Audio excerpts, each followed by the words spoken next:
이제 말씀을 함께 나누겠습니다. 고린도후서 강의 44번째 시간, 내가 자비량을 고집해야 하는 이유. 여러분, 자비량이란 건 뭐냐면요, 자비량이란 사역을 하는 것입니다. 사역을 하는데, 그래서 말씀 사역을 하고 그 다음에 뭐 구제 사역도 하고 이렇게 하는데, 보수는 받지를 않고 자기 돈을 스스로 벌고 자기 돈을 스스로 써가면서 일하는 것을 말합니다. 자비랑 사역을 말할 때 대표적인 사람으로 우리는 누구를 기억해요? 목사님 기억하지 마시고 저는 사례비 받아요. 자, 누구 기억해요? 사도 바울이 있습니다. 사도 바울이 있는데 바울은 복음 전도를 위해서 천막을 만드는, 장막 만드는 일을 하면서 여행을 했다는 기록들이 나와 있습니다. 브리스길라와 아굴라 부부도 역시 같은 일에 종사했다는 기록이 있죠. 사도행전 18장 1절에서 3절 같이 읽어보겠습니다. 시작. 그 후에 바울이 아덴을 떠나 고린도에 이르러 아굴라라 하는 본도에서 난 유대인 한 사람을 만나니, 클라우디오가 모든 유대인을 명하여 로마에서 떠나라 한 고로 그가 그 안에 브리스길라와 함께 이달리아로부터 새로 온지라. 바울이 그들에게 가매 생업이 같으므로 함께 살며 일을 하니 그 생업은 천막을 만드는 것이더라. 어때요? 생업이 같은데 브리스길라 아굴라는 부부입니다. 그런데 여기는 아굴라가 먼저 나오고 나중에 브리스길라가 나오잖아요. 그죠? 누가 남편일까요? 네, 아굴라가 남편이고 브리스길라가 아내입니다. 그런데 나중에 보면 브리스길라와 아굴라라고 해서 대부분은 다 아내가 먼저 나옵니다. 왜 그랬을까요? 그가 더 많이 주의 일에 헌신했기 때문에 그렇습니다. 어쨌든 그렇게 생업을 갖고 있으면서도 자기들이 돈을 벌어서 또 그것을 어쨌든 뭐 남에게 만들어주고 돈을 받아서 그걸 먹고 살면서 이렇게 일을 하면서 복음 전도하는 일과 말씀을 가르치는 일을 했다. 뭐 그런 의미입니다. 자, 복음 전도한다는 것은요, 복음을 전도한다라는 전도하는 상황을 한번 생각해 보세요. 그러면 복음을 전도를 해야 된다 그러면 이 사람을 잘 믿고 있는 사람에게 전도하겠습니까? 사도 바울은 뭐라고 얘기했어요? 남미 전도한 곳에는 자기가 전도하지 않는다고 얘기했잖아요. 그죠? 그러니까 전도하지 않은 곳에 들어간다는 건 이 사람은 안 믿는 상태이거나 아니면 뭐 대충 복음을 듣기는 들었지만 복음이 뭔지를 전혀 모르는 상태에서 이 사람에게 복음을 전한다는 얘기잖아요. 그죠? 그죠? 그렇다면 그런 의미이기 때문에, 그러면 지금 믿어서 성도라고 부르는 이 사람들이 성숙한 믿음을 가진 신앙인들이냐? 그렇게 보기가 어렵다는 거예요. 성숙한 믿음의 신앙인들이 아니라 다들 초보 수준의 신앙인들일 뿐이고, 그래서 그들이 예수님을 믿고 난 다음에도 무슨 일을 해야 되는지를 모르는 거예요. 그래서 어떤 의무를 감당해야 되는지는 전혀 모르고 그냥 내가 누릴 권리가 무엇인가, 나는 어떤 혜택을 받아야 되는가, 아니면 나는 어떻게 복받는가, 이런 것에 대해서만 잔뜩 관심이 있는 그런 사람들로 다들 돼 있는 그런 교회들이다 이 말이에요. 의미는 이해하시겠죠? 자, 그런데 성경을 보면요, 사도 바울이 자비량을 하기는 했지만 과연 그러면 이것이 성경적으로 옳은 것인가 이 말이죠. 성경적으로 옳은 것인가. 자, 이걸 보면 성경적으로는 이것이 바람직한 일이 아니라는 걸 알 수 있습니다. 건강한 모습은 아닙니다. 하나님의 일을 하는 사람은 그 일을 하면서 혜택을 받는 사람들로부터 당연히 헌금을 받아야 하고, 그래서 그들이 먹고 쓸 일용할 것들을 그들로부터 보충받아야 된다는 것입니다. 그래서 그것을 요구할 권리가 있다고 얘기합니다. 자, 디모데전서 5장 17에서 18절까지 함께 읽겠습니다. 시작. 잘 다스리는 장로들은 배나 존경할 자로 알되 말씀과 가르침에 수고하는 이들에게는 더욱 그리할 것이라. 성경에 일렀으되 곡식을 밟아 떠는 소의 입에 망을 씌우지 말라 하였고, 또 일꾼이 그 싹을 받는 것은 마땅하다 하였느니라. 자, 이 권리에 대해서 주님도 같은 말을 했는데 우리 예수님은 훨씬 더 심하게 얘기합니다. 잘 보세요. 마태복음 10장 5절에서 15절까지 말씀입니다. 시작. 예수께서 이 12를 보내시며 명하여 이르시되 이방인의 길로도 가지 말고 사마리아의 고을로도 들어가지 말고 오직 오히려 이스라엘 집에 잃어버린 양에게로 가라. 가면서 전파하여 말하되 천국이 가까이 왔다 하고 병든 자를 고치며 죽은 자를 살리며 나병 환자를 깨끗하게 하며 귀신을 쫓아내되 너희가 거저 받았으니 거저 주라. 자, 여기까지가 무슨 말이냐면, 자, 여기는 이방인에게 가지 말라라고 얘기하는 말이 무슨 말이냐면 안 믿는 사람에게 요구할 것이 아니다 이 말이에요. 안 믿는 사람에게 요구할 것이 아니다. 그 다음에 사마리아인의 길로도 가지 말라라고 얘기하는 것은 반반씩 섞여 있어서 세상과 믿음을 같이 섬기는 사람들에게도 요구할 것이 아니다 이런 뜻이에요. 오직 유대인에게 가라는 건 온전한 믿음을 가진 사람들에게 이것을 요구해라 라는 말이 됩니다. 의미는 이해하셨죠? 네, 그리고 나서 갑니다. 시작. 너희 전대에 금이나 은이나 동을 가지지 말고 여행을 위하여 배낭이나 두벌 옷이나 신이나 지팡이를 가지지 말라. 자, 여기까지. 어떻게 가란 얘기냐면 여행을 하긴 하되, 자, 준비가 딱 됐죠? 여행할 준비가 됐죠? 그럼 여행을 위해서 어떤 준비를 해야 돼요? 돈 준비 안 하잖아요. 그 다음에 옷 준비 안 하잖아요. 그 다음에 신발 준비 안 하잖아요. 그러니까 여러 가지 준비를 하나도 안 해요. 하나도 안 하고 그냥 오늘 자고 일어나서 깨끗이 세수하고 그냥 이렇게 그냥 옷을 챙겨 입었어요. 이대로 출발 이 말이에요. 의미를 아시겠습니까? 이대로 출발. 그러면 이 사람이 가는 곳에는 재산도 없고 아무것도 없는 거예요. 아무것도 없는데 그냥 간다는 얘기예요. 이해되셨죠? 자, 그 다음 갑니다. 시작. 일꾼이 자기의 먹을 것 받는 것이 마땅함이라. 어떤 성이나 마을에 들어가든지 그 중에 합당한 자를 찾아내어 너희가 떠나기까지 거기 머물라. 또 그 집에 들어가면서 평안하기를 빌라. 그 집이 이에 합당하면 너희의 빈 평안이 거기 임할 것이요 만일 합당하지 아니하면 그 평안이 너희에게로 돌아올 것이니라. 자, 여기까지예요. 자, 이게 무슨 말이냐면 당연히 복음을 전도하고 말씀을 가르치고 성령 사역을 하는 일에 너희가 헌신하고 일꾼으로 보냄을 받았으면 당연히 하나님이 보내셨으면 하나님이 먹이시는 게 맞다라는 것이죠. 그런데 하나님이 보내시긴 보내셨는데 누구를 위해 보내요? 유대인들을 위해서 보내잖아요. 믿는 사람들을 위해서 보낸단 말이에요. 그런데 하나님이 먹이시는 게 맞는데 누구를 통해서 그것을 공급하시느냐? 믿는 사람들을 통해서 그것을 공급하신다 이 말이에요.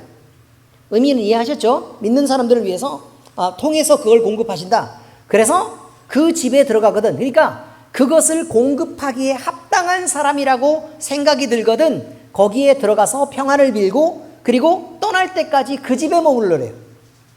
그 집에 머무르래요. 그래서 성도들은 각 가정이 어쨌든 주의 사역자를 받아들여야 하고 그 받아들이는 것에 합당하다면 사역자는 그 집에 평안을 빌어야 하고 거기에 합당하면 평안이 그 집에 있을 것이고 만약에 그렇지 않으면 그 평안은 내게로 돌아온다라는 말이 된다. 그 말이에요. 여기까지 이해하셨죠? 그러니까 무조건 평안을 비는 게 아니에요. 주의 사람으로 합당한 곳 그리고 주의 사람으로 합당한 그 가정에 평안을 빈다는 의미예요. 자, 계속 갑니다. 시작. 누구든지 너희를 영접하지도 아니하고 너희 말을 듣지도 아니하거든 그 집이나 성에서 나가 너희 발의 먼지를 떨어버리라. 내가 진실로 너희에게 이르노니 심판날에 소돔과 고모라 땅이 그 성보다 견디기 쉬우리라. 그렇게 하지 않으면 어떻게 된다고요? 영혼이 멸망하고 가정도 파탄나게 된다 이런 뜻이에요. 의미는 이해하셨죠? 어쨌든 주님이 하신 말씀이에요. 그러니까 그대로 전해드리는 것입니다. 자, 이렇게 일하는 사람이 받아야 될 당연한 권리를 누리지 않고 사도 바울은 자비량을 선택했단 말이죠. 믿었으면 당연히 사도 바울도 그 집대에 들어가서 거기에 머물면서 평안을 빌고 또 그 사역들을 계속 해야 되는 건데도 불구하고 사도 바울은 어떻게 했다고요? 자비량을 선택했단 말이에요. 자, 그러면 자비량을 왜 선택했을까라는 부분에 대한 의문이 생기죠. 왜 성경에서는 또 구약 성경에서도 레위 지파를 특별히 구분해서 드린 예물을 통해 그 제단의 제물들을 통해서 레위 지파가 공급받고 먹고 살아야 되는 거 있잖아요. 자기 산업의 분깃도 없어요. 레위 지파는. 그렇지 않습니까? 그죠? 그 이유가 뭐라고요? 다른 지파들이 벌어들이는 것으로 하나님 앞에 예물을 드릴 때 레위 지파가 먹고 살아야 된다는 것 때문에 그런 거예요. 그리고 생활을 위해서 수고하지 말고 하나님의 일을 위해서 수고하라고 레위 지파는 특별히 구분되었기 때문에 장자 지파로서의 자격을 갖고 그렇게 구분되었기 때문에 그 일에 전념하는 것이 맞다는 거예요. 그게 전념하는 것이 맞다. 이게 성경적이에요. 그리고 주님도 뭐라고 얘기했어요? 우리 예수님도 그렇게 말씀하셨잖아요. 그런데 사도 바울이 이렇게 선택했다는 것입니다. 그런데 왜 그가 이렇게 선택하고 이런 사역을 그런 사역을 했는지, 그리고 과연 그에게 어떤 간절함이 있었길래 이런 사역을 선택했는지, 그리고 교회를 위한 안타까움과 억울함은 또 어떤 부분에서 있었는지 오늘 말씀이 있으니까 생각해보는 시간이 되기를 바란다, 이런 말입니다. 자, 오늘 말씀을 보면 이렇게 되어 있죠. 보라, 내가 이제 세 번째 너희에게 가기를 준비했으나 너희에게 폐를 끼치지 아니하리라. 자, 무슨 말이에요? 나 알아서 먹고 잘게, 너무 신경 쓰지 마 라는 말이죠. 예. 근데 지금 성도들이 사도 바울을 대접하고 섬기는 건 당연한 거예요, 안 당연한 거예요? 당연한 거죠. 당연한 거예요. 왜냐하면 그들이 복음을 받았고 혜택을 누리고 있기 때문에 당연히 사도 바울을 섬기고 그들의 힘을 모아서 바울을 대접하고 또 마음껏 사역할 수 있도록 그 공간을 제공하는 것도 해야 되고, 그 다음에 그가 쓸 것들이나 먹을 것들을 제공해야 되는 게 당연히 맞는데, 사도 바울은 이것을 뭐라고 표현하고 있는 거냐면 폐를 끼친다라는 표현을 쓰고 있어요. 그럼 이런 표현을 쓴다는 것 자체는요, 사도 바울이 볼 때는 그냥 자기 딴에는 괜찮을지 모르나 고린도 교인들에게 그 입장을 생각을 한번 해보면 모욕적인 말이에요, 사실은. 무슨 의미인지 아시죠? 모욕적인 말이라 이 말이에요. 왜냐하면 너희를 위해서 사역하는 주의 사역자 한 명도 온 교회가 합심해서 그 한 사람도 먹여 살릴 수 없더냐? 라고 질문하는 거예요, 지금. 의미는 이해하셨죠? 자, 그렇습니다. 물론 한 명은 아니에요. 바울은 팀이 있어요, 팀이. 선교팀이 있습니다. 자, 그렇습니다. 자, 그리고 뭐라고 얘기하냐면 내가 구하는 것은 너희의 재물이 아니요 오직 너희니라. 자, 어떤 논란 때문이냐면 사도 바울이 자꾸 돈만 밝힌다는 소문이 있는 거예요. 그래서 그렇게 흠을 잡고 험담하는 사람들이 있으니까 내가 재물을 원하는 거 아니다. 단지 너희다. 너희를 원하는 거다 라고 얘기하고 있습니다. 어린아이가 부모를 위하여 재물을 저축하는 것이 아니요 부모가 어린아이를 위하여 하느니라. 그러니까 재물은 누가 하는 거라고요? 그렇죠. 부모가 누구를 위해서요? 자식을 위해서 저축하는 거다, 이런 말이죠. 내가 너희의 영혼을 위하여 크게 기뻐함으로 재물을 사용하고 또 내 자신까지도 내어주리니, 여기까지. 그러면 사도 바울은 내가 부모로서, 복음을 전한 부모로서 내가 너희를 복음으로서 낳았으니까 너희는 자녀 같은 너희를 위해서 내가 너희에게 그냥 수고를 끼치지 않고 내가 나 먹을 것은 내가 벌어서 쓸게 라는 말이죠. 그죠? 그 다음에 내가 너희를 위해서 그러면서도 너희를 위해서 희생할게. 그런데 말이다 라고 그 뒤에 나와 있는 건 이거예요. 너희를 더욱 사랑할수록 나는 사랑을 덜 받겠느냐. 이게 무슨 말이냐면 사도 바울이 사랑이 깊어지고 더 많이 사랑하고 더 많이 사랑했는데, 그러면 그럴수록 너희는 그것을 당연한 것으로 알고 그냥 사도 바울에게 사랑받는 것은 당연하고 너희들이 사도 바울에게 해야 될 것들은 아무것도 갚지 않으니 내가 더 많이 사랑할수록 너희는 나를 덜 사랑하는 것이 그것이 과연 맞냐라는 질문을 하는 거예요. 지금 여기는. 그 마음의 안타까움들이 사실 느껴지셨습니까? 네, 그렇습니다. 자, 이제 성경 말씀을 풀어보겠습니다. 자, 사도 바울은 제3차 고린도 교회 방문을 계획합니다. 바울은요, 그의 방문 목적이요, 안부를 묻고 또 오랫동안 보고 싶어 했던 사람들의 얼굴을 보고 또 부족한 부분에 대해서 좀 교육을 해가지고 좀 성장시키고 그 다음에 함께 그동안 얼굴을 못 봤던 사람들끼리 서로 얼굴도 마주보고 또 손도 만지고 어깨 동무도 하고 이러면서 서로 교제를 나누기 위한 그것이 아니었습니다. 대부분 만나면 반갑고 좋은 사람들을 이렇게 만나잖아요. 싫은 사람들은 만나요, 안 만나요? 안 만나죠, 안 만나요.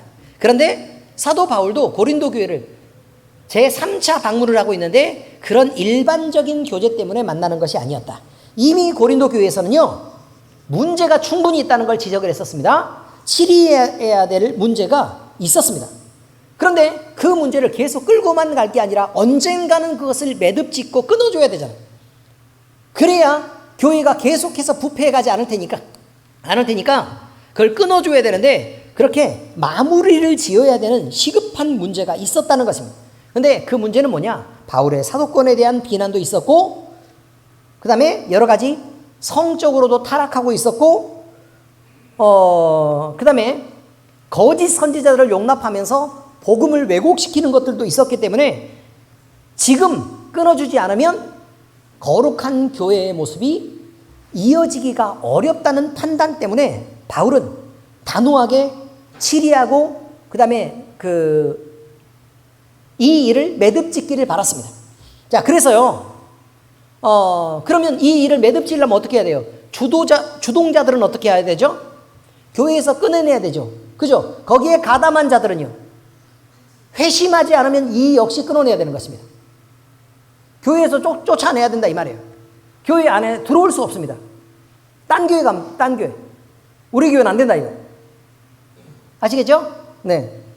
자, 이들과 결탁하고 함께한 이들에게 그러면 뭘 요구해야 돼요? 서둘러 돌이키고 회개하고 돌아오기를 요구해야 되죠. 근데 사도 바울이 미리 내가 세 번째로 거기에 가서 이렇게 해서 마무리를 지을 터이니 빨리빨리 결단하고 내가 도착하기 전에 뭔가 일을 마무리를 지어놔라. 만약에 그렇지 않으면 거기에 해당되고 거기에 가담한 모든 사람들을 한꺼번에 치리를 하겠다라고 지금 얘기한 거예요. 이건 경고입니다. 경고. 그럼 교회 안에는 치리가 없으면 되겠어요? 안 되겠어요? 안 되는 것입니다. 한도 끝도 없이 나빠지는 거예요.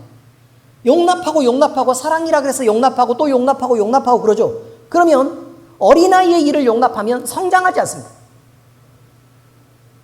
성적으로 타락한 것들에 대해서 용납하고 쫓아내지 않으면 교회 전체가 성적으로 더러워지는 것입니다. 부도덕해지는 것입니다. 하나님께 영광이겠습니까? 그렇지 않습니다. 그런 마음으로 무슨 예배를 드리고 그런 마음으로 무슨 성찬을 하겠습니까? 말이 안 되는 거죠. 뿐만 아닙니다. 예수 그리스도의 복음을 거부하고 율법을 들여와가지고 거기서 예수 그리스도의 복음을 넘는 율법을 강요합니다. 그걸 용서하면 예수 그리스도의 죽음과 그 목숨의 대가인 피는 그럼 어떻게 되겠습니까? 그 말도 안 되는 일입니다. 그래서 이런 것들을 과감하게 끊어내서 교회의 본질을 늘 진리 안에서 유지해야 될 책임이 있어서 사도 바울은 가슴이 아프지만 반드시 이것이 있어야 될 것이라고 얘기를 하고 있는 것입니다. 자, 바울은요, 교회의 질서를 확립하고 성도들을 믿음 위에 굳게 세우는 일을 목회자의 궁극적인 목표로 삼았습니다. 그런데 교회는요, 이렇게 치리를 하고 혼낸다 그래도 문제가 없을 수는 없겠죠. 왜냐하면 늘 영적 싸움이 있고 또 미리 서두에서 말씀드렸다시피 이분들이 오랫동안 몇십 년 동안 신앙생활을 해오고 말씀을 배워온 사람들도 아니고 그때 당시에는 성경도 없고 그렇지 않습니까? 그냥 단지 예수님을 믿는 것으로 자기의 신앙을 유지하고 있었던 사람들인데 너무 초보적인 수준이라 영적 싸움에서 늘 승리하기가 어렵죠. 그러니까 이래서 질서가 흔들리고 그래서 육체의 일을 도모를 할 수밖에 없고 영적으로도 육적으로도 타락할 수밖에 없는 그런 문제들이 생길 수밖에 없다는 것입니다. 신앙적으로도 늘 나태한 문제가 있고 또 교회 안에서는 이런 것들이 늘 어느 만큼은 존재할 수밖에 없다는 것입니다. 그런데 방향을 정확하게 정해서요, 이 방향이 맞아, 그리고 그렇지 않으면 치리의 대상이야 라는 걸 가르쳐주면 이 사람들이 돌아올 수 있잖아요. 그런데 치리를 안 하면 이래도 괜찮은 건가 저래도 괜찮은 건가를 계속 얘기합니다. 예를 들면요, 어린아이를 가르치는 경우가 있습니다. 부모가 어린아이들을 가르칩니다. 그런데요, 내 자식이 너무 사랑스러운 거예요. 그리고 말할 때마다 애가 똑부러지게 얘기를 하는 거죠. 그래서 애가 옳은 줄 압니다. 그런데 애들은요, 부모가 하는 말을 흉내내는 앵무새 같은 것입니다. 그리고 자기를 확인하는 것입니다. 예를 들까요? 예를 들면 애들은 돈에 대한 기준이 없을 때 슈퍼에 가서 먹고 싶은 것을 이렇게 자기가 먹고 싶은 거 나 이거 먹을래 라고 들고 나옵니다. 그렇지 않습니까? 그때 엄마가 뭐라고 얘기를 해야 돼요? 너 이거 안 돼. 이거는 돈을 주고 사는 거야. 이거는 엄마가 이걸 사라고 할 때 이걸 가지고 오는 거고, 그리고 이거 대신 엄마가 이만큼의 돈을 내야 되는 거야 라고 안 가르쳐 주면 그냥 가져와서 먹어도 되는 줄 압니다. 그런데 내 새끼가 사랑스럽다고 그래 가게 밖으로 나왔는데 애가 손을 들고 있으면 다시 데리고 들어가서 이거 갖고 나왔는데요, 제가 돈 계산할게요 라고 얘기를 안 하고 그래 다음부터는 그러지 마 라고 넘어가는 순간 애는 갖고 나와도 되는 거구나 라고 알게 되는 기준이 생긴다는 것입니다. 의미를 이해하시겠습니까? 부모에게 손찌검하는 애들도 있습니다. 어렸을 때요, 그냥 아무렇지도 않게 이렇게 부모를 때리는 애들도 있습니다. 그런데 따끔하게 혼내서 부모에게 그렇게 하지 말라고 가르치지 않으면 어렸을 때 배워서 용납된 그 습관들이 계속해서 부모를 때려도 되는 줄 알게 됩니다. 그래서 함부로 부모한테 덤비게 됩니다. 예배 시간에요, 여러분들이 생각을 할 때는 애가 말을 알아들을 때 설명을 해야 되겠다라고 생각을 하시겠지만, 여러분, 기준이 없을 때 가르쳐야 그것이 바른 예배 습관이 되는 것입니다. 예를 들어 예배 시간에 떠듭니다. 그러면 마치 돌 정도밖에 안 된 애를 예배 시간에 떠들고 돌아다니면 예배 시간에는 절대로 그러면 안 된다고 엄하게 혼을 내잖아요. 그러면 애가 눈치를 보면서 예배 시간에 떠들지 않습니다. 그런데 애가 너무 어리다고 그대로 용납하는 것입니다. 그럼 나중에 크면 얘기해야지, 크면 머리가 커서 말을 들어 먹질 않습니다, 여러분. 왜요? 이미 기준이 생긴 것입니다. 예배 시간에는 떠들어도 된다. 그 전에 가르쳐야 되는 것입니다. 없을 때 가르쳐야 기준이 생기는 것이지, 이미 만들어지고 난 다음에 고치려고 하면 안 고쳐집니다. 말로 설득되는 게 아닙니다. 이게 대단히 중요하다는 것입니다. 그리고 약속을 지키는 것도 마찬가지입니다. 약속을 지키는 것도 부모가 어린아이하고 약속을 했습니다. 근데 그 약속을 했으면 부모는 그 약속을 절대로 어기지 말아야 됩니다. 왜냐하면 그 약속을 어기면 어린아이도 내가 약속을 하고도 지키지 않아도 되는 줄 압니다. 그리고 말로 변명하고 적당히 타협하고 애교를 피우고 아양을 떨면 괜찮은 줄 압니다. 그러나 여러분, 부모에게서 하나님이 드러나지 않는다는 건 대단히 위험한 일입니다. 내가 내 부모를 생각했을 때, 예를 들어 하나님 아버지라고 얘기했을 때, 아버지라고 얘기하면 내 아버지의 모습에서 하나님을 투영하는 것입니다. 이해가 되셨습니까? 너희는 하나님의 자녀야 라고 얘기했을 때 내 부모가 나를 아끼고 사랑하는 것을 기준으로 해서 하나님을 알게 되는 것입니다. 그런데 우리가 그것을 보여주지 못하면, 부모가 부모로서 하나님의 역할을 잘 하지 못하면 하나님이 되라고 얘기하는 것이 아닙니다. 부모를 생각할 때 하나님의 모습이 그림자처럼 비춰야 된다고 얘기하는 것입니다. 만약에 그렇지 않으면 나중에 이 아이가 자라서 신앙생활을 할 때도 분명히 문제가 생깁니다. 부모에게 대들고 함부로 얘기하고, 부모가 못 배우고, 또 부모가 천한 일, 자기가 생각할 때 천한 일에 종사한다고 해서요, 함부로 부모한테 잔소리를 하고 부모한테 옳은 소리를 해야 되는 그 자식은 절대로 하나님을 경외할 수 없습니다. 중요한 일입니다. 그래서 반드시 부모를 공경하게 해야 됩니다. 누구를 위해서요? 섬김을 받는 나를 위해서가 아니고 그 자식을 위해서 그렇게 하라는 것입니다. 그가 하나님을 온전히 믿게 하기 위해서. 엄청 중요한 얘기입니다. 자, 여러분, 이렇게 우리는 여러 가지 문제가 언제나 있을 수 있습니다. 그런데 여기서 우리가 한순간이라도 이런 것들을 놓치고 그렇게 살아간다면 우리는 늘 자녀 교육에서 성공할 수가 없습니다. 목회자도 이런 것입니다. 여러 가지 교회에 어려움이 있을 수밖에 없지만 그 어려움을 그냥 용납하면 그게 언제까지 습관이 나빠지고 또 그렇게 해서 자꾸 말장난하면서 나쁘게 내가 행동해도 괜찮구나. 그런 말을 해도 괜찮구나. 그런 행동을 해도 괜찮구나라고 생각합니다. 그럼 결국 언젠가는 어떻게 해야 되게요? 그걸 끊어내기 위해서 목사님은 결단을 할 수밖에 없는 상황이 되는 것입니다. 왜 그런 상태까지 밀어붙입니까? 더 많이 사랑하고 더 온전하게 우리가 화목할 때 더 잘 배우고 온전하게 설 수는 없는 것입니까? 그럼 문제가 된다 이 말이에요.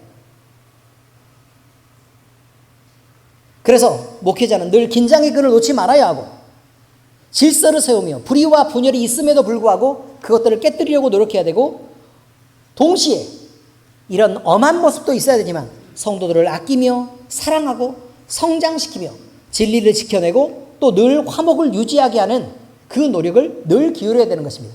그래서 가정이 화목하고 화평한 게 좋은 것처럼 교회도 화목하고 화평해야 됩니다. 그러나 바른 것을 용납하면서 우리가 화목하고 화평을 요구해야 되지 바른 것을 무시하면서까지 그렇게 해서는 안 된다고 얘기하는 것입니다. 바울은 이런 분명한 목적을 가지고 고린도 교회를 방문했고 고린도 교회에 대한 목회를 진행하고 있었던 것입니다. 자, 두 번째 얘기입니다. 바울은 고린도 교회 교인들이 자신을 위해 경제적 부담을 지게 하는 것을 피하려 하고 있습니다. 지금 말씀에서도 그거 보셨죠? 바울을 대적하는 자들의 비난 중 하나가 있습니다. 그것은 바울이 직접적으로 고린도 교회에 경제적 부담을 주지는 않게 보이는데도 불구하고 교묘한 방법으로 성도들의 재물을 사취한다고 얘기하고 있는 것이었습니다. 바울은 여기에 대해서요, 자기 자신뿐만 아니라 함께하고 있는 디도 역시, 그 다음에 자기와 함께하고 있는 여러 사역자들 역시 그 동역자들 중 어느 누구도 고린도 교회 성도들을 사취한 적이 없음을 명백하게 밝히고 있습니다. 그러면서도 고린도 교회의 자비랑 사역에 대한 것을 언급하고 있는데 고린도후서 12장 9절과 12절에 나와 있는 말씀으로 같이 한번 읽어보겠습니다. 시작. 또 내가 너희와 함께 있을 때에 비용이 부족하였으되 아무에게도 누를 끼치지 아니하였음은 마게도냐에서 온 형제들이 나의 부족한 것을 보충하였음이라. 내가 모든 일에 너희에게 피해를 끼치지 않기 위하여 스스로 조심하였고 또 조심하리라. 나는 내가 해온 그대로 앞으로도 하리니 기회를 찾는 자들이 그 자랑하는 일로 우리와 같이 인정받으려는 그 기회를 끊으려 함이라. 이게 무슨 말이냐면 바울이 자비랑을 해왔잖아요. 그죠? 이 상황만 보면 이렇습니다. 고린도 교회에 사역을 하고 있습니다. 그런데 고린도 교회를 사역을 하면서 바울은 어떻게 사역하고 있다고요? 돈이 부족한데도 불구하고 자비랑 사역을 하고 있고 그 다음에 이거를 지금 현재 모든 사람이 알고 있는 게 아니라 이거를 지금 설명하고 있습니다. 설명하고 있다는 건 바울이 자비랑 사역을 하면서 굶든 쓰든 관심이 없었다는 걸 말하고 있습니다. 고린도 교회 교인들은 바울이 어떤 사역을 하든 돈이 부족하든 남든 이건 관심이 없었어요. 그런데 문제가 뭐냐면요, 고린도 교회에 사역을 하고 있습니다. 그런데 부족한 것을 누가 알았냐면 마게도냐에 있는 형제들이 알았다. 그리고 여기에서 부족하고 궁핍하게 살고 있는 걸 보고 마게도냐에 있는 형제들이 돈을 보내서 바울의 사역을 도와줬다고 얘기합니다. 그런데 바울은 그 뒤에 뭐라고 얘기냐면, 그런데 너희들이 그럼에도 불구하고 내가 너희들의 재물을 사취했다고 얘기를 하는데, 사적으로 편취했다고 얘기를 하는데 그것이 맞지 않다, 잘못된 거다. 나는 그 전에도 너희 돈을 안 썼고 그리고 이후에도 니네 돈은 안 써 라고 말하고 있습니다. 이해가 잘 되십니까? 그렇습니다. 자, 바울이 자비랑 사역을 하는 데 대한 어려움은 다른 지역 성도들이 오히려 채운 것입니다. 바울이 복음 전도를 위해서 자신이 누려야 될 정당한 권리, 다시 말해서 일하는 소의 입에 망을 씌우지 말라는 그것, 레위 지파에게 하나님이 정해서 누리게 하셨던 그 분깃에 대한 것, 우리 주님이 얘기할 때 평안을 빌고 그 가정이 그 일을 부담하게 해라 라고 얘기하는 그 일들 모두를 다 뒤로 하고 바울이 자비랑 사역을 선택하고 그 일을 할 수밖에 없었던 것이 있다는 것입니다. 이 정당한 권리를 포기하고 헌신하며 수고한 것에 대해서 바울은 이야기하고 있는 것입니다. 그러면서도 어떻게 됐어요? 오해받고 지금 현재 돈을 편치겠다고 지금 이렇게 지금 지적을 받고 있는 중에 있는 거 아닙니까? 만약에 돈이라도 받았으면 어쩔 뻔했어. 이것을 고린도 교인들에게는 이것은 부끄러운 일임에 분명합니다. 자신들이 복음을 들었습니다. 자기들이 구원을 받고 치유받았습니다. 자신들이 말씀으로 성장했습니다. 자기의 사역자입니다. 그런데 자기 사역자를 먹이고 입히지 못해서 어려움을 겪게 했습니다. 그리고 오히려 다른 지역에서 연보하고 돕는 일을 그렇게 생기게 한 것으로 참으로 민망하기 이를 데 없는 일인 것이 분명합니다. 그런데 고린도 교회 성도들은 그 부끄러움을 모르고 있습니다. 그 성도들은 그것이 당연한 줄 압니다. 어떻게 목회자는 늘 희생하고 어려워야만 하겠습니까? 목사님은 늘 힘들어야 됩니까? 교인들보다 항상 가난하게 살아야 됩니까? 사역자니까 늘 희생하고 사는 것이 바람직합니까? 성경 어디에 그렇게 하라고 했습니까? 그렇지 않습니다. 성도들은 고생하면서 일하고 살아도 목사는 말씀만 잘 전하고 예배만 똑바로 드리게끔 해서 영적으로만 잘 인도하면 그걸로 끝입니다.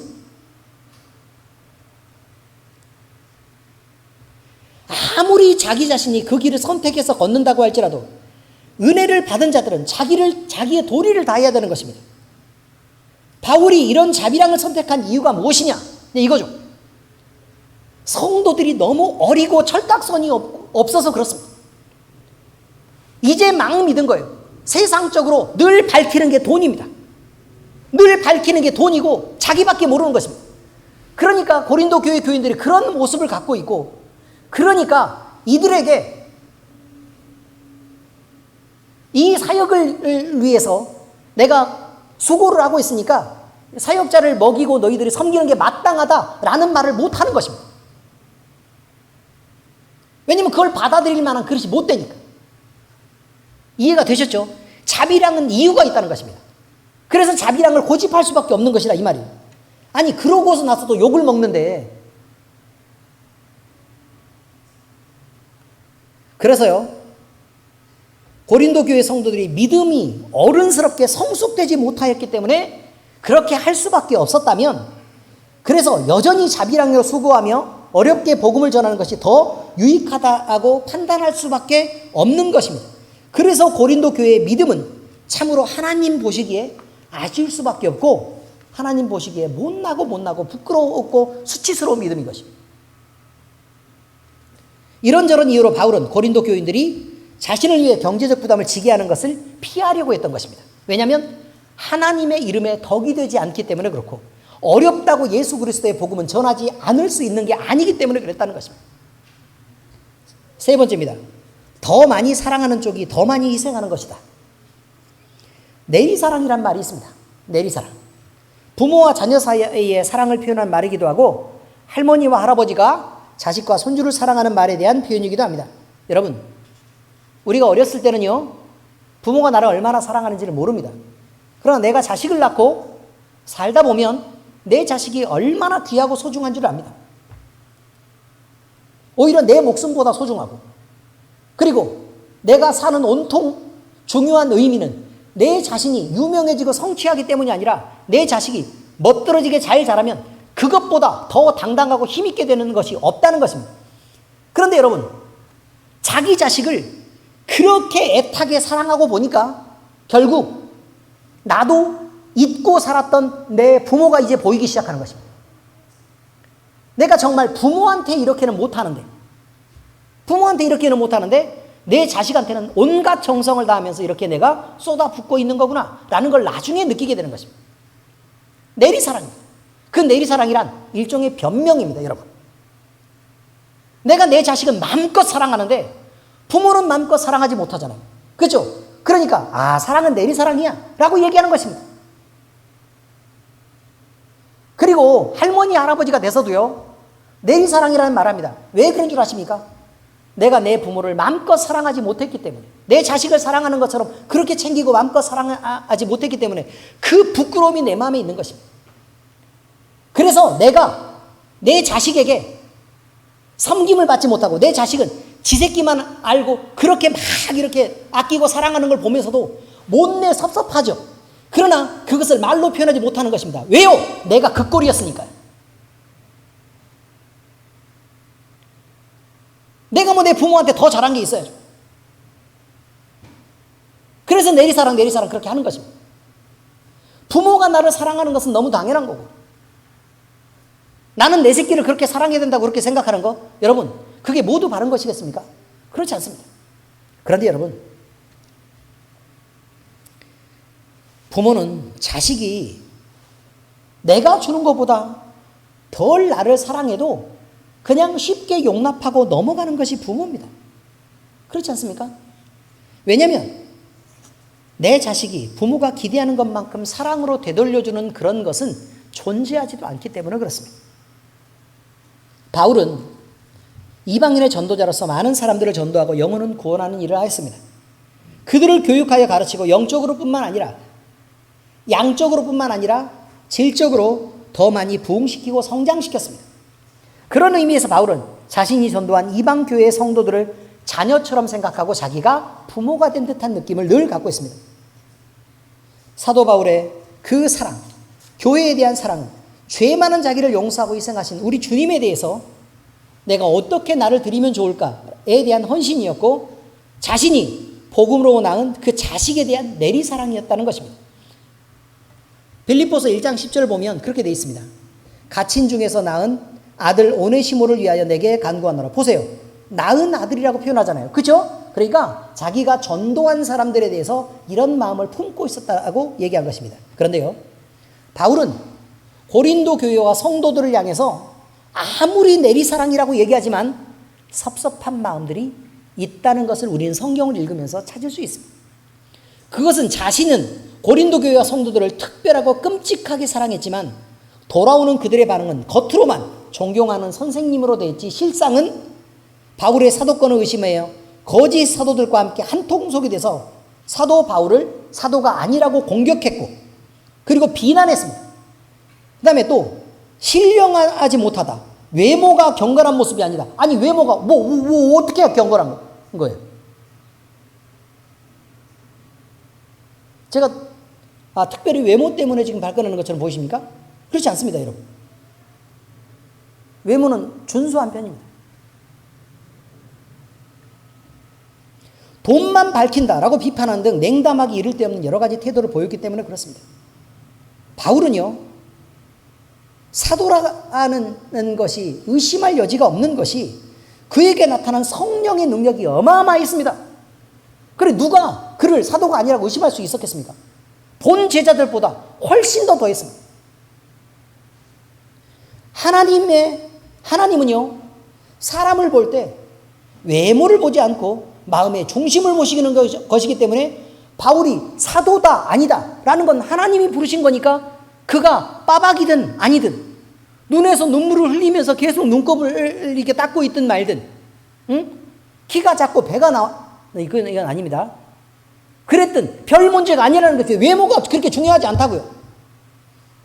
하나님 그 마음의 중심을 보시니까 그것이 사도가 아니라는 것이 말이 될 수가 없는 것입니다. 바울은 하나님 가까이 교제하면서 늘 신령한 모습으로 성령 충만하게 살았습니다. 그러니 바울이 신령하지 않다라는 말은 감히 누가 그것을 말할 수 있겠습니까? 말도 안 되는 일입니다. 그 다음에 그가 돈을 요구한 것은 한 번뿐입니다. 한 번은 아니고 한 가지뿐입니다. 뭐냐면 예루살렘 교회가 지금 너무 힘이 들고 그들이 먹고 살 것도 없이 사도들이 다 죽게 생겼으니 너희의 유익을 위해서라도 예루살렘 교회는 있어야 되는 거 아니냐. 그러니 그들을 위해서 헌금을 모아주기로 하자. 이것 때문에 헌금을 모은 것 외에는 바울은 다른 돈을 요구한 적이 없습니다. 그럼에도 불구하고 인색함으로나 억지로 하지 말고 자원하는 마음이 있을 때 해라 라고 자원을 강조했습니다. 그래서요, 하나님이 받으실 만한 헌금은 자원하는 마음으로 너희가 마음에 기쁨으로 드리는 그 헌금이 하나님 앞에 합당하다라고 얘기를 해서 그 마음이 있을 때 드리라고 얘기했던 것입니다. 심지어 그는 비난을 받는 중에도 자기는 복음을 들어 은혜를 입었으나 오히려 반대편에 서서 자신을 비판하는 자들, 이런 자들이 있다는 걸 알면서도, 그럼 내가 누가 어디에 속해 있는 걸 사실 바울이 알았겠어 몰랐겠어요? 알았겠죠.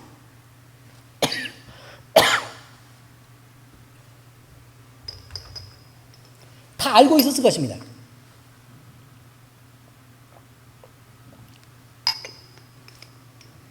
누가 한통속이 되어서 어떤 말을 하고 또 바울을 어떤 식으로 비난하고 비판한다라는 말이 분명히 바울에게 보고가 다 들어갔어요. 그러면 그 사람의 얼굴이 떠오르겠죠. 그런데 그 사람들을 원망하거나 비판하지 않았습니다. 뭐라고 얘기를 하냐면 바른 것은 그게 아니니 빨리 회개하고 돌아와야 된다라고 얘기했던 것 뿐입니다. 여러분, 그러고 묻습니다. 그러면서도 바울은 미움을 받고 있는 중에서도 온갖 정성과 사랑으로 고린도 교회에 최선을 다 그리고 묻습니다. 더 많이 사랑하고도 오히려 비난을 받으며 덜 사랑받는 그것이 과연 옳으냐? 이것은 은혜를 베푼 사람이 교만한 이들의 입에 오히려 가십거리가 되고 사랑을 베푼 사람이 오히려 자기들 말장난 때문에 미움을 받는 진리와 사랑이 무너진 지금 현재 교회에 대한 질문이기도 한 것입니다. 어떻습니까? 여러분, 더 많이 사랑하고도 오히려 비난을 받으며 덜 사랑받는 그것은 과연 옳은 것입니까? 자, 이제 성경 말씀을 적용하겠습니다. 첫 번째, 목자는 양떼를 위하여 자신을 희생할 줄 알아야 합니다. 목자는요, 자기 양떼를 돌보며 좋은 것으로 먹이고 모든 위험으로부터 안전하게 보호합니다. 그러므로 양들은 자기 주인인 목자와 함께 있을 때 가장 안전하기도 하고 가장 배부르기도 하고 가장 평안하기도 한 것입니다. 예수님은 자신을 선한 목자라고 말씀하셨습니다.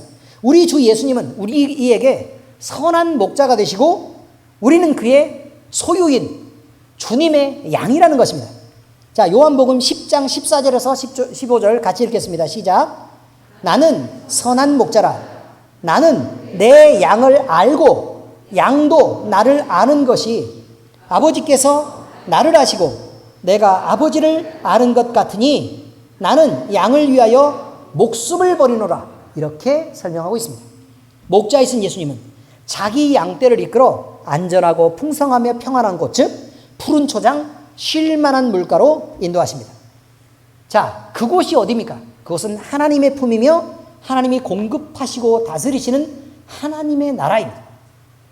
이 땅에서 거룩한 교회가 그렇습니다. 여기 분명히 적혀 있기를 나는 내 양을 알고 양도 나를 아는 것, 이것이 아버지께서 나를 아시고 내가 아버지를 아는 것과 같다. 즉 예수님의 양은 예수님을 알아본다고 말합니다. 예수님의 양은 누구를 알아본다고요? 예수님을 알아본다고. 예수님의 양은 예수님을 알아본다는 것이에요. 주의 양은 주인이신 주님을 보고 글썽 있는 눈으로 구원을 간청합니다.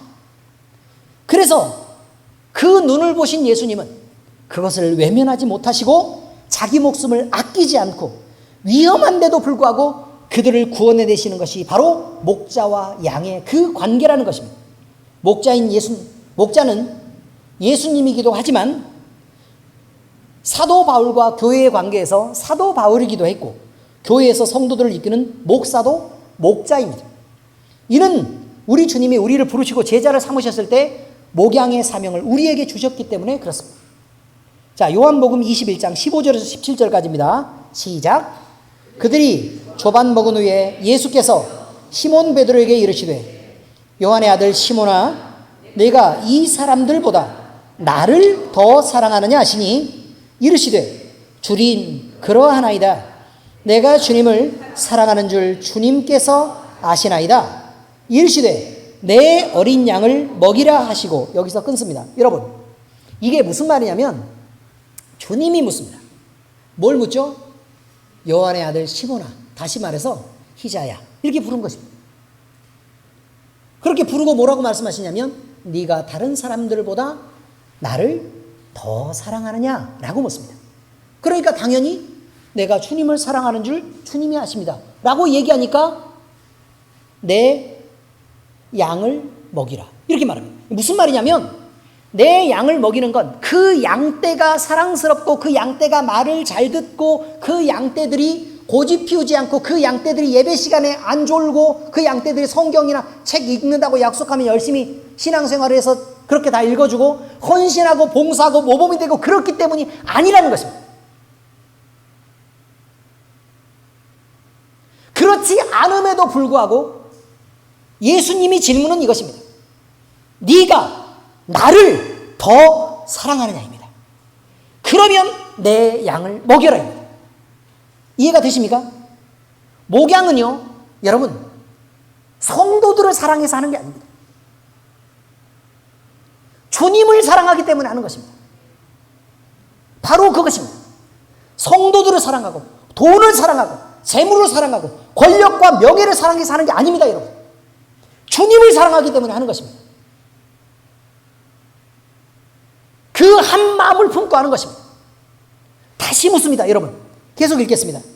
또 두 번째 이르시되 요한의 아들 시몬아 내가 나를 사랑하느냐 하시니 이르되 주님 그러하나이다. 내가 주님을 사랑하는 줄 주님께서 하시나이다. 이르시되 내 양을 치라 하시고. 자, 양을 치라는 무슨 말이죠? 푸른 초장 쉴 만한 물가로 인도하여 가면서 좋은 곳으로 데리고 다니면서 먹이고 기르라 이 말입니다. 그렇게 하는 이유가 뭐라고요? 주님을 사랑하니까 그러란 말이에요. 주님을 사랑하니까. 단 한 가지입니다, 여러분. 시몬에게 여러분의 이름을 넣어야 됩니다. 계속합니다. 세 번째 이르시되 요한의 아들 시몬아 내가 나를 사랑하느냐 하시니 주께서 세 번째 내가 나를 사랑하냐 하심으로 베드로가 근심하여 이르시되 주님 모든 것을 아시오매 내가 주님을 사랑하는 줄을 주님께서 아시나이다. 예수께서 이르시되 내 양을 먹이라. 양을 치고 양떼를 먹이고 위험에서 보호하는 일이 여러분 어떻게 쉽겠습니까? 양의 특징이 그거 아닙니까? 앞을 제대로 못 본다. 어마어마하게 고집스러워서 도대체 그 고집을 꺾을 줄을 모른다. 양의 특징입니다. 그래서요, 양떼를 모아놓으면 서로 치고받고 계속 밀고 보빕니다. 가운데 있는 양은 죽습니다. 그래서 하도 서로 밀어붙이니까. 이것이 양입니다. 어떻게 그 양떼를 데리고 다니는 일이 수월한 일이겠습니까? 그러나 주님이 묻습니다. 네가 나를 더 사랑하느냐?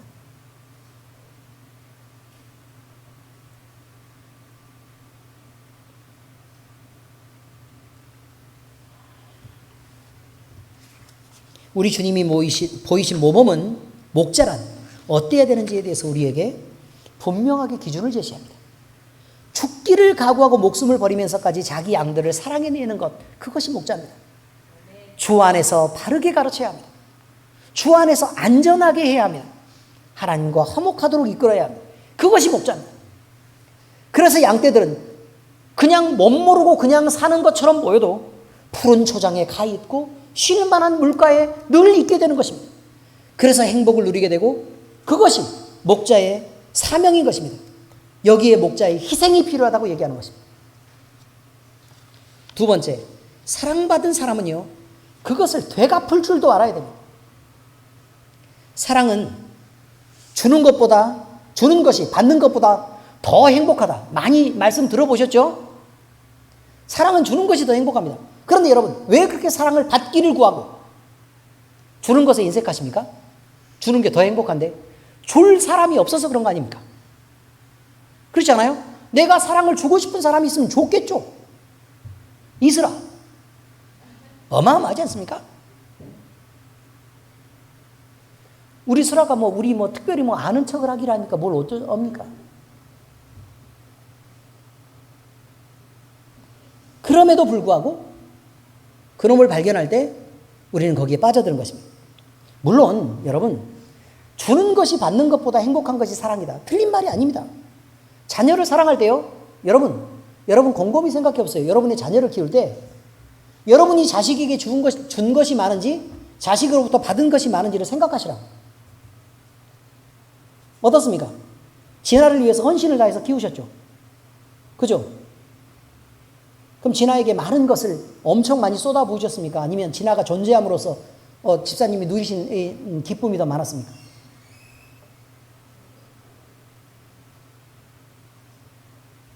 이것입니다. 사랑은 사랑한 사람이 마음 가득 행복한 것입니다. 내 마음에 사랑이 있고 그것이 풍부하게 나눠질 수 있다는 것 자체가 너무 좋은 것입니다. 이렇게 좋은 세상이 있을까라는 것이 그 사랑입니다. 그러나 이것은 주는 사람의 입장을 표현한 것입니다. 받는 사람도 당연하게 그렇게 생각해서는 안 된다는 것입니다. 사랑을 받는 사람은 내가 나를 사랑하면서 행복했으니까 그럼 나는 너 행복하게 해줬잖아. 그러니까 됐지 뭘 그래 라고 얘기해도 괜찮습니까? 그것은 아니지 않습니까? 그래서 아무런 고마움이나 감사를 느끼지 않아도 괜찮다라고 얘기하는 것은 잘못된 말이라는 것입니다. 사랑받은 자녀나 사랑을 받은 이성이 있습니다. 그러면 이 사람은 자기가 받은 사랑에 대해서 감사할 줄도 알아야 되고 때로 반응해서 되갚아줄 줄도 알아야 되는 것입니다. 그것이 마땅한 것입니다. 사랑하는 사람에게 후회하게 해서야 되겠습니까? 이런 기본적인 감사조차도 모른다면 어떻게 그가 충분히 성숙한 인격을 가진 사람이라고 말하겠습니까? 사랑받는 사람은 그것을 되갚을 줄도 알아야 마땅하다는 것입니다. 신앙생활도 마찬가지입니다. 우리가 예수님이 베푸신 구원을 통해 새 생명을 얻고 자유의 삶을 살게 됐다면, 또 아픈 몸을 치유받고 건강하게 되었다면, 아픈 내가 그 불행으로 망가지지 않고 회복돼서 이렇게 정상적으로 살게 되었다면, 억눌리고 지쳤던 내가 비로소 가벼워졌고 빌어먹고 찌들었던 내 삶이 이제는 빚으로부터도 벗어나고 풍요로워졌다면 그에 대한 감사를 구체적인 헌신으로 표현해야 된다. 이것을 잊지 말아야 된다는 것입니다. 그것이 성숙한 신앙입니다. 그러므로 성도들은 주 안에서 풍요로운 여러 가지 혜택을 누릴 권리가 당연히 있는 것을 압니다. 그러나 그에 따른 의무도 함께 발생한다는 것을 잊지 말아야 합니다. 의무가 생기는 것입니다. 사랑을 받으면 그 사랑받은 것에 대해서 의무가 생깁니다. 성도의 의무는 이렇습니다. 성도는 반드시 영과 진리로 예배해야 됩니다. 예배 속에는요, 찬양 생활이 포함되고 기도 생활이 포함됩니다. 성도는 어린 신앙에 멈춰 있어서는 안 됩니다. 그럼 부모의 근심이 됩니다. 계속 안 자라면. 아니, 슬아가 그렇게 이쁘고 귀여운데도 불구하고 체중이 미달이랍니다. 걱정돼요, 안 돼요? 당연히 걱정되죠. 왜요? 하위 1%면 되겠습니까? 적어도 중간에서 한 30%까지는 가져야, 그래야 좀 안심이 되고 뭐 적당히 뭐 때 되면 잘하겠지 이렇게 하는 거죠. 우리 날아다니는 동현이나 지원이를 보란 말이에요. 얇아가지고 옆으로 서면 이게 사람이 있는지 없는지 구분하기 어렵다니까요. 저렇게 우리 송채원이처럼 잘 먹고 잘 뛰어놀고 잘 자라서 우리 마음에 근심이 없어야 되는 거 아니냐 이 말이에요. 성도가 자라지 않는 것 역시 근심인 것입니다. 신앙생활에서 어린 상태에 계속 머물러 있어서 늘 사랑을 받으려고만 구하고 자기는 헌신도 봉사도 없고 남을 위한 희생도 아무것도 없고 모범적으로 자원해서 스스로 선택해서 예배드릴 줄도 모르고 남들이 꼭 눈치를 주고 얘기를 해야만 간신히 예배를 드리고, 그러면 그게 근심 아니냐 이 말이에요. 여전히 사랑받는다고 좋아해야 되겠습니까? 그렇지 않습니다, 여러분. 사실 걱정이 있지만 어리기 때문에 감싸고 보호하는 것입니다. 언제까지 어려야 됩니까? 한 25년 지날 때까지요?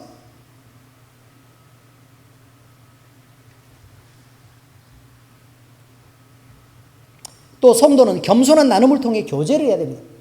교제할 때도 막 자기를 드러내고 잘난 척하는 것은 어릴 때의 모습입니다.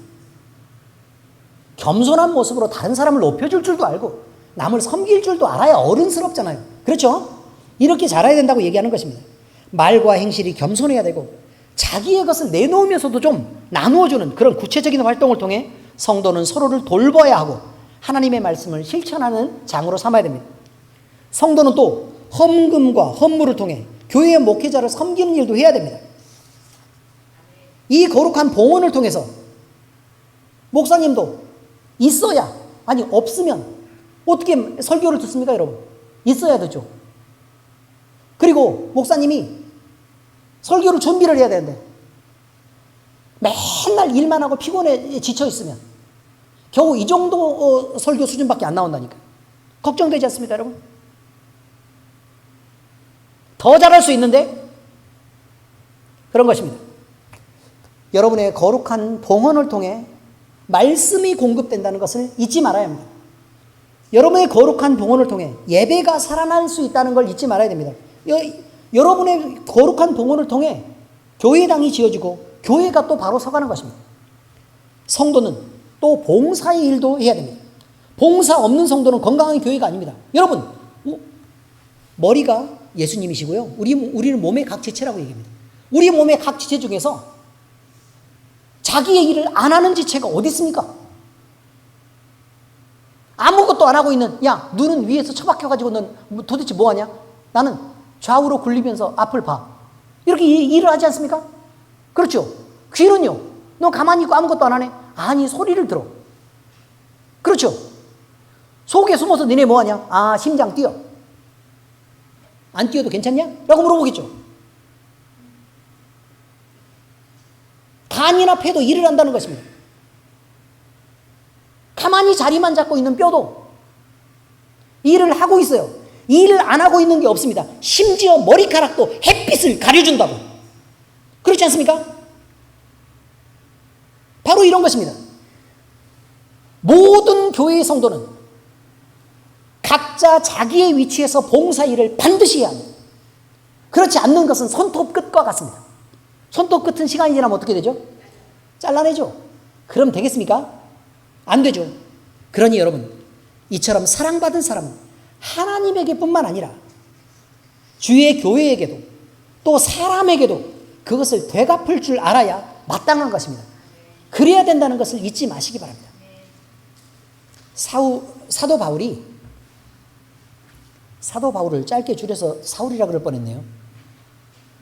사도 바울이 자비랑을 고집했던 이유는요, 안타까운 사연이 있습니다. 왜 그랬죠?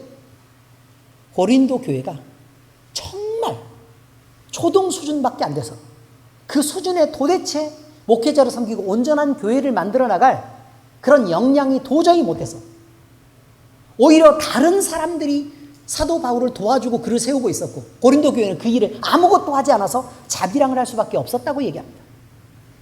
얼마나 부끄러운 일입니까, 여러분? 우리 교회는 바람직한 교회로 또 하나님이 기뻐하시는 교회로 여러분이 마음껏 풍성히 누리고도 여러분이 할 일을 다 하는 그런 교회로 각자 성장해 주시기를 예수 그리스도의 이름으로 축복합니다. 기도하겠습니다. 하나님 아버지, 우리가 어린 신앙에 머물러 있지 않게 하시고 우리 각자가 결단하여 내가 해야 할 일, 또 내가 마땅히 갚아야 될 은혜에 대해서 생각할 수 있는 기회를 주님 허락하여 주셔서 감사드립니다. 아버지 하나님, 이제부터 우리는 우리가 해야 할 일을 생각하고 각자의 위치에서 하나님을 향하여 그리고 교회를 향하여 사람들을 향하여 우리가 마땅히 해야 될 일들을 하기로 결단합니다. 아버지 하나님, 이 일을 지속적으로 추진할 수 있도록 아버지 하나님께서 우리의 마음에 단단함을 주시고 우리의 신앙이 성령 충만한 기쁨으로 가득하게 하시옵소서. 주의 품에서 먹고 마시고 누리고 행복한 이 만족들을 늘 아버지 하나님 우리만 느끼는 게 아니라 다른 사람에게도 충분히 전할 수 있는 은혜도 주님 우리에게 허락하여 주옵소서. 우리를 구원하시고 우리의 참목자 되시는 우리 주 예수 그리스도의 이름으로 감사하며 기도합니다. 아멘.